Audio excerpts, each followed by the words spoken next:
జాతీయవాద జర్నలిజానికి అసలైన వేదిక నేషనలిస్ట్ హబ్ ని సబ్స్క్రైబ్ చేసుకోండి. నోటిఫికేషన్స్ కోసం బెల్ ఐకాన్ పై క్లిక్ చేయండి. రిలీజియస్ ఫ్రీడమ్ అనేది it is subject to the conversion by undue influences. ప్రలోభాలు పెట్టకూడదు, కోయర్సివ్ గా చేయకూడదు. ప్లస్ ఇంకోటంటే మన మిస్రిప్రజెంటేషన్, ముఖ్యంగా మిస్రిప్రజెంటేషన్ జరుగుతుంది. అంటే మీకు ఉదాహరణ చెప్పాలంటే రిలీజియస్ కన్వర్షన్ అనేటివి వాళ్ళ సెల్ఫ్ గా చేసుకోవచ్చు. రిలీజియస్ ప్రాక్టీస్ అనేది సెల్ఫ్ గా వాళ్ళకి నచ్చిన మతాన్ని పాటించవచ్చు. యాక్చువల్లీ అసలు సెక్యులర్ అనే పదం కూడా మన భారతదేశానికి సంబంధించింది కాదు. సెక్యులరిజం గురించి వీళ్ళు మనకు నేర్పించేది ఏముందండి? ప్రపంచం మొత్తం వ్యతిరేకించిన యూదుల్ని భారతదేశం స్వాగతించింది, వాళ్ళని హక్కున చేర్చుకుంది, వాళ్ళని కన్నబిడ్డలా చూసుకున్న భూమి ఇది. కాబట్టి వీళ్ళు సెక్యులర్ గురించి వీళ్ళు ఈ మతాలు వచ్చి పాషాండ మతాలు వచ్చి మనకు నేర్పించేది అసలు అది దయ్యాలు వేదాలు వల్లించినట్టు ఉంటది. అది పక్కన పెడితే విషయం ఏంటంటే ఈ రిలీజియస్ కన్వర్షన్ అనేది ఈ రోజు చాలా కుట్రగా మారిపోయింది. ఒక పెద్ద మాఫియా లాగా మారిపోయింది. నిజంగా ఎవరైనా నచ్చి భారత రాజ్యాంగం ఇచ్చినటువంటి స్వేచ్ఛ ప్రకారం ఎవరికి నచ్చిన మతంలో వాళ్ళు వెళ్ళొచ్చు, వాళ్ళు సహాయిగా వాళ్ళు రిలీజియస్ ప్రాక్టీస్ చేసుకోవచ్చు. కానీ ఇప్పుడు పరిస్థితి ఏంటంటే మీకు ఉదాహరణ తీసుకోండి. ప్రాజెక్ట్ జాషువా అనేటటువంటి ఒక ప్రాజెక్ట్ ద్వారా వీళ్ళు అంటే హియరింగ్ డిస్టెన్స్ లో, సీయింగ్ డిస్టెన్స్ లో చర్చిలు కట్టి గ్రామంలో మత మార్పిడి అనేది ఒక మిషన్ లాగా చేస్తున్నారండి.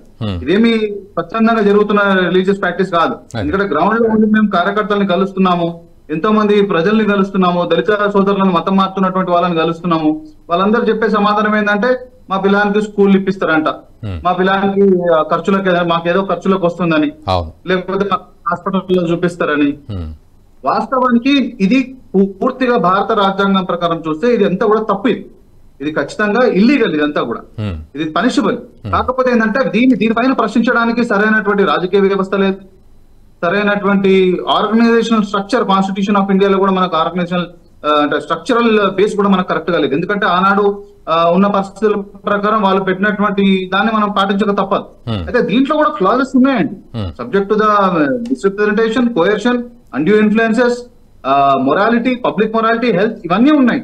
ఈరోజు కొన్ని మీరు స్వస్థత సభలు చూడండి, అసలు స్వస్థత సభల్లో జరిగేది పచ్చి మోసం, పచ్చి అబద్ధం, పచ్చి అన్డ్యూ ఇన్ఫ్లుయెన్స్, మిస్రిప్రజెంటేషన్. ఇంకా ముఖ్యంగా చెప్పాలంటే మ్యాజికల్ రెమెడీస్ యాక్ట్ ప్రకారం చూస్తే స్వస్థత సభల్లో జరిగేది పూర్తిగా ఇల్లీగల్, పూర్తిగా క్రిమినల్ యాక్టివిటీ. మోసం, ప్రజల్ని బ్లంట్ గా మోసం చేస్తున్నారు.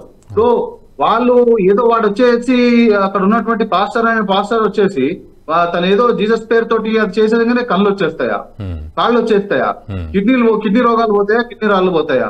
మరి అట్లంటే మరి వీళ్ళు చాలా క్రిస్టియన్ మిషనరీ హాస్పిటల్స్ ఉన్నాయి కదా, మరి క్రిస్టియన్ మిషనరీ హాస్పిటల్స్ ఎందుకు కట్టినట్టు? అన్ని మరి ప్రార్థనతోటి తగ్గిపోతే మరి క్రిస్టియన్ మిషనరీ ద్వారా వాళ్ళ ఫండింగే కదా, మరి హాస్పిటల్స్ ఎందుకు కట్టినట్టు?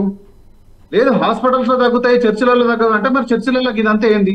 దీని మరి క్రైస్తవ సమాజం అంటే అందరు క్రైస్తవులు ఇలాగే చేయాలని అంటలేను, చేస్తున్నారు అనట్లేదు.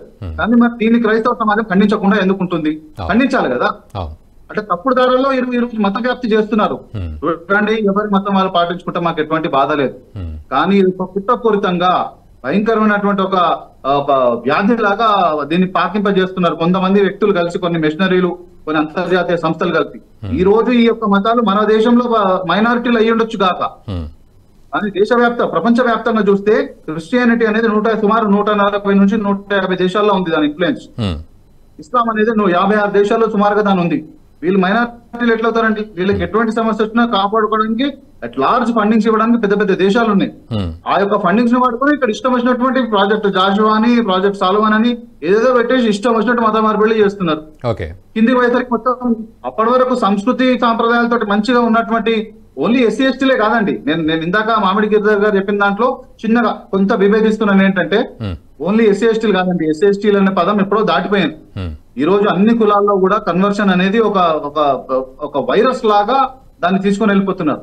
నిజంగా నేనేమంటున్నానంటే ఇందాక వారు ఇంకో మాట కూడా అన్నారు, ఎస్సీ ఎస్టీలకు సంబంధించి కూడా నిజంగా మతం మార్పిడి అనేది మాకు కావాలి, మాకు అక్కడ ఆ మతాల్లో మొక్తేనే, ఆ దేవుడి మొక్తేనే మాకు మంచిగా అవుతుంది అనిపిస్తే జెన్యూన్ గా వెళ్ళండి.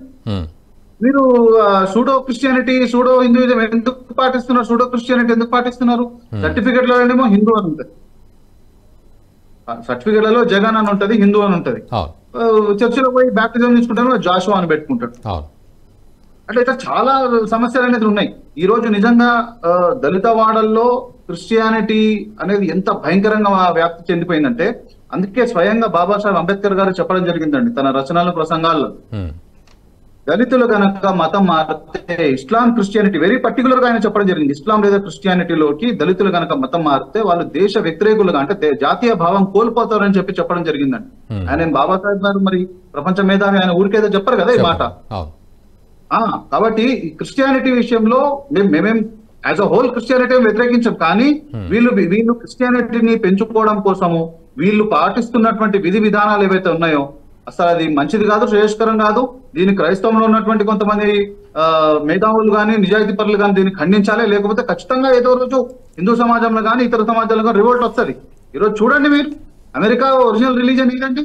వీళ్ళు ఇక్కడ మన పీస్ గురించి మాట్లాడతారు, శాంతి గురించి మాట్లాడతారు. అమెరికన్ ఒరిజినల్ రిలీజన్ ఏది? అపాచియన్, నేటివ్ అమెరికన్, రెడ్ ఇండియన్స్ అనేవాళ్ళు. ఈ రోజు వాళ్ళ పరిస్థితి అమెరికాలో, అమెరికాను ఎవరు చేస్తున్నారు? ఆస్ట్రేలియా ఒరిజినల్ రిలీజన్ ఏంది? న్యూజిలాండ్ ఏంది? అసలు క్రిస్టియానిటీ పుట్టక ముందుకు ప్రపంచవ్యాప్తంగా ఉన్న రిలీజన్స్ ఎక్కడ పోయినాయి?